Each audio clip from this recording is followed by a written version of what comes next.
नमस्कार मंडळी, कसे आहात? सगळे मस्त आहात ना? तर अजून एक नवीन ब्लॉगमध्ये तुमचं मनापासून खूप खूप स्वागत आहे. तर माझ्या चॅनलचं नाव आहे इट्स मी माधवी. तर प्लीज चॅनलवरती आलाच आहात तर अगोदर सबस्क्राईब करा आणि व्हिडिओ स्किप न करता पूर्णपणे व्हिडिओ पहा आणि लाईक कॉमेंट्स करा. जे काही तुम्हाला म्हणजे क्वेश्चन असतील ते कॉमेंट्स करा. तर चला तर मग आता व्हिडिओला सुरुवात करूया. तर आजचा व्लॉग माझा म्हणजे दररोजचेच व्लॉग माझे हे एक हाऊसवाईफ म्हटल्यानंतर तर आपली घरातली कामं आलीच ना. तर आज जेवणामध्ये ना मस्त असं फोडणीचं वरण भात आणि त्यावरती साजूक तूप. मी दुपारचा जेवणाचा बेत हेच बनवला होता. आणि हे काय जे भडंग आहे ना तर एकदम अप्रतिम झालेलं होतं. म्हणजे मी काल संध्याकाळी बनवलेलं होतं. सहज म्हणलं असं स्क्रोल करता करता मला एक व्हिडिओ दिसला आणि म्हणलं चला आपण बनवूया. मग मला मोह आवरला नाही आणि लगेच मी संध्याकाळी ही रेसिपी ट्राय करून बघितली भडंगची. इतकी छान झाली होती. आंबट, गोड, तिखट, खारट म्हणजे विचारायची सोयच नाही. अप्रतिम असा हा भडंग झालेला होता. आणि काय असतं ना मंडळी, आपण कोणता पदार्थ जर केला, मन लावून जर कोणता पदार्थ केला ना, तो चांगला होतो म्हणजे चांगला होतोच. तर त्यामध्ये आपलं सगळं आपण एक म्हणजे आपला जीव, आपलं प्रेम, आपण सगळं त्यामध्ये एकजीव करतो. त्याच्यामुळे तो पदार्थ आणखीनच चविष्ट होतो. असं माझ्या बाबतीत तर होतं. तुमच्या बाबतीत होतं का नाही मला माहिती नाही, पण माझ्या बाबतीत तर होतं. कारण ना मी कोणताही पदार्थ बनवताना एकदम मन लावून असं प्रेमानं बनवते. म्हणजे मला कंटाळा येत नाही का हां हे कधी करायचं कधी नाही असं म्हणजे ते विचार करतं हां बनेल छान बनेल आता मस्त बनेल अजून ह्यामध्ये काहीतरी बदल करता येईल का असं केल्यानं अजून छान आणि जे काही पदार्थ आपण बनवतो आणि समोरचा व्यक्ती खाऊन जो आपली स्तुती करतो त्याला मस्त मस्त असं कॉमेंट्स देतो ना तर अजून मग खूपच उत्साह वाटतं आणि अजून भारीच वाटतं असं फिलिंग ढगात गेल्यासारखी वाटते मला तर आणि त्याच्यामुळं ना अजून मला उत्साह येतो की अरे वा आता दुसऱ्या वेळेस मी अजून ह्याच्याहून काहीतरी वेगळं करण्याचा प्रयत्न करणार आहे. तर आज ना मस्त असं हे ऊन पडलेलं होतं. आज आहे 9 जुलै. तर इतकं मस्त वातावरण झालं होतं ना आज ना म्हणजे 8-10 दिवस झालं ऊन कसलंच नव्हतं. आज मस्त असं ऊन पडलेलं होतं. म्हणलं चला टेरेसवरती थोडंसं जाऊन या आणि आज सकाळ सकाळच ऊन पडलं होतं. त्याच्यामुळे म्हणलं चला आज जास्त कपडे धुवून टाकूया आपण. जास्त म्हणजे बेडशीट, खोळा, टॉवेल आणि पाय पुसण्यानं मला ना असं म्हणजे थोडंही मला ना घाण जमत नाही आहे. त्याच्यामुळे म्हणलं चला आज सकाळ सकाळ पटकन असं सगळे कपडे धुवून टाकूया जे काही पडलेले होते ते.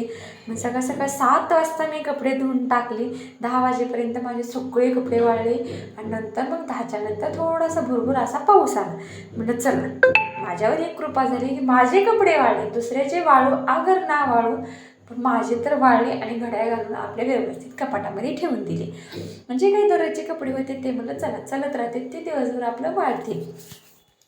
तर पाय पुसण्या वगैरे ना खूप घाण झाले ते कारण कसं ना मुलं खाली घरी करतात चिखलात जातात पाण्यात जातात आणि ते 8-10 दिवस झाला वाळल्याच नव्हत्या कसला त्याचा वास खूप वास येत होता जास्त. बेडशीटही घाण झालेलं होतं आणि टावेलचा पण वास सुटलेला होता. त्याच्यामुळं म्हणलं चला तर आता मशीन ज्यांच्याकडे आहे त्यांचं इझिली काम होतं कपड्यांचं त्याच्यामुळे त्यांना काही टेन्शन नाही पण आपल्या सामान्य लोकांकडे थोडंच मशीन असणार आहे. आपल्याला तर हाताची काट कसं म्हणजे कसरत करूनच धुवावं लागणार ना कपडे. त्याच्यामुळे सकाळ सकाळ लवकर असे कपड्याचं काम अगोदर आवरून घेतलं आणि दुपारचे इथे बघा 12 वाजलेत आणि किती छान ऊन पडलेलं होतं. म्हणजे ऊन पडले ना म्हणजे वेगळाच आनंद होता की अरे आज ऊन पडले अरे प्रत्येकजण विचारत होते की आज ऊन पडलं आज ऊन पडलं आज ऊन पडलं तर असं काहीशी चर्चा चालू होती. तर काय असतं ना आपल्या महिलांना तर चर्चेचा विषय पाहिजे म्हणजे पाहिजे. पाऊस जर चालू झाला अरे किती पाऊस येते कंटाळा आला पावसाचा ऊन अरे आज ऊन पडलं ऊन पडलं गरमी अरे खूपच जास्त गरम होते. हिवाळ्यामध्ये अरे किती थंडी असते म्हणजे ना आपल्या मानव जन्माला कोणताच ऋतू सहन होत नाही. त्याच्यामुळे आपल्याला फक्त विषय चर्चेचा पाहिजे म्हणजे चाय पाहिजे. तर मग काय तर थोड्या वेळ बसले वरती आणि नंतर म्हणलं चला आता खाली जाऊया कारण खूप वेळ वरती बसले मी टाईमपास केला आणि खाली आल्यानंतर जो काही यांचा धिंगाणा चालू होता विचारायची सोय नाही. एकतर तब्येत माझी खराब होती आणि त्याच्यातून ह्या 2 मुलांचं भांडणं चालू होते. मग काय दोघांनाही एक एक फटका दिला म्हणजे थोडंसं ओरडलं त्याच्यामुळे दोन्ही 2 कोपऱ्यामध्ये जाऊन बसले. संध्याकाळचे 6 वाजले होते. अजून नंतर मुलं खाली गेले दिवसभर आराम केला जेवणं खावणं सगळं रुटीन पार पाडलं आणि आणि नंतर खाली खेळायला गेले. म्हणत चल थोडे का होईना पण खाली खेळायला गेले. घरात बसून बसून पण इतका वैताग दिला आहे मुलांनी ह्या 8 दिवसामध्ये, भयानक वैताग दिलेला होता. त्याच्यामुळे मग आज म्हणलं तुम्ही दोघं खाली जा आणि मनसोक्त असं हे आज खेळा. कारण रस्ताही एकदम वाळलेला होता आणि मुलंही खेळत होती, त्याच्यामुळे त्यांनाही आणि अडवत नाही. म्हणजे मी ना मुलांना कधी खेळण्याबाबतीत अडवत नाही. हेच वय आहे त्यांचं खेळायचं. एकदा बालपण निघून गेलं ना पुन्हा नंतर ते आपण जरी त्यांना म्हटलं ना अरे मुलांना जा खेळायला, तरी ते जाणार नाही. त्याच्यामुळे हे जे बालपण आहे ना त्यांच्यापासून आपण कधीच हिरावून घेत नाही. माझा मोठा मुलगा आहे 11 वर्षाचा आहे, पण त्याला पण मी कधीच आतापर्यंत खेळण्यासाठी रोकटोक केलेलं आहे. जो काही छोटा आहे ना तो जास्तच मस्तीखोर आहे. मग मुलं खाली गेलेत, चला म्हटलं आता निवांत असा आपण हा चहा घेऊया, चहा एन्जॉय करू.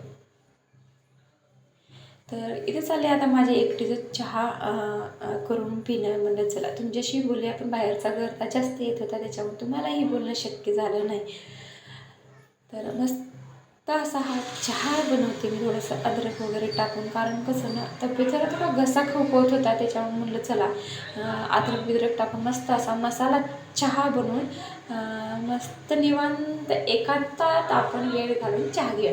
दररोजचा माझा असा चहा असतो एकांतात. सकाळचा चहा मी एकटी घेते आणि संध्याकाळचा चहा पण मी एकटी घेते. म्हणजे मला सोबतीची काही गरजच नाही चहासाठी. चहा म्हटलं की मी एकटीही घेऊ शकते.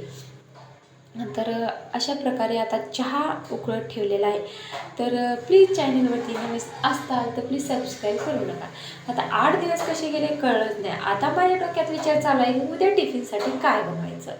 तर आपल्या महिलांचं म्हणजे माझं तर काय ना दिवसभर काम करायचं आणि संध्याकाळी कुठं निवांत झोपावं म्हटलं तर डोक्यात विचार येतो की उद्या सकाळी भाजीला काय बनवायचं, स्वयंपाक काय बनवायचा, नाश्त्याला काय बनवायचं. म्हणजे उद्याच्या सकाळचं नियोजन येते की आपण संध्याकाळीच लावून ठेवतो. आपल्या महिलांचे डोके इतके फास्ट चालतात, पण आपण असा विचार करत नाही की सकाळपर्यंत आपण आहोत का नाही आहोत. म्हणजे हा आपल्या डोक्यात विचार येत नाही, म्हणजे येत नाही. फक्त उद्याचा विचार येणार. उद्यांच्या पूर्ण कामाची लिस्ट आपण लावून ठेवणार. उद्या भाजी ही बनवायची, चपाती भाकरी भात, उद्या जे काय काम आहे बाहेर जायचं, मार्केटून हे आणायचं ते आणायचं, मुलाच्या शाळेत. म्हणजे उद्याच्या दिवसाचं नियोजन आपण संध्याकाळी लावून ठेवतो. माझं तर तसंच असतं. संध्याकाळी नियोजन लावून ठेवलं की दुसऱ्या दिवशी इझिली आपला दिवस म्हणजे पार पाडतो. नो धावपळ, नो टेन्शन, नो गडबड घाई, काहीच नाही. त्याच्यामुळे माझं तर रुटीन असंच चालू राहतं. संध्याकाळी नियोजन लावून ठेवायचं, सकाळी पटपट आपलं रुटीननुसार कामे चालू ठेवायची. तर आता इथे चहा म्हणलं मस्त असा चहा खळखळ उकळू दिला मी. कारण जेवढा चहा जास्त शिजेल तेवढा चहा चवीला छान लागतो. माझ्या बाबतीत तर असंच आहे. आणि काय काय असतं ना कोणी चहा म्हणजे इतका पानचट बनवतात ना, म्हणजे विचारायची सोय नाही. पाणी टाकलं, चहा पत्ती टाकली, नंतर दूध टाकलं, थोडंसं त्याला हलवलं की झालं, कपमध्ये वतला की चहा रेडी. पण तसं न करता चहाला किमान मी 10 मिनटं तरी शिजू देते. चहा 10 किंवा 15 मिनटं देखील हरकत नाही. खूप वेळ जास्त मी चहा शिजू देते तेव्हा कुठं चहाला चव येते. त्याच्यामुळं मी दुनिया जरी फिरून आले ना चहा मी माझ्या हातचाच करून पिणार. हे एक माझं ब्रीदवाक्य म्हणायला हरकत नाही. तर मला चहा माझ्या फक्त आणि फक्त माझ्या हातचाच. किती जरी मी बाहेर गेले, किती जणांच्या जरी चहा घरी पेले तरी मला माझ्या घरचा आणि माझ्या हातचाच चहा प्यायला आवडतं. आणि एक म्हणजे आणि असा निवांत एकट्यामध्ये वेळ घालून असं चहा मी सकाळचा चहा आणि संध्याकाळचा चहा असं मी माझ्यासोबत फक्त एवढं असतं माझ्यासोबत आणि मी चहा घेते. तर चला तर मला चहा मस्त असा चहाचा एन्जॉय करते. आणि भाजीला काय बनवायचं आता डोक्यामध्ये विचार चालला आहे. मग काय तेवढ्यात भाजीवाला आला आणि खाली गेले आणि भाजीला आणलं कोबी, टमॅटो आणि मिरची. तर कसा वाटला तुम्हाला व्हिडिओ? आवडला असेल तर नक्कीच लाईक करा. Thank you for watching. बाय सगळ्यांना.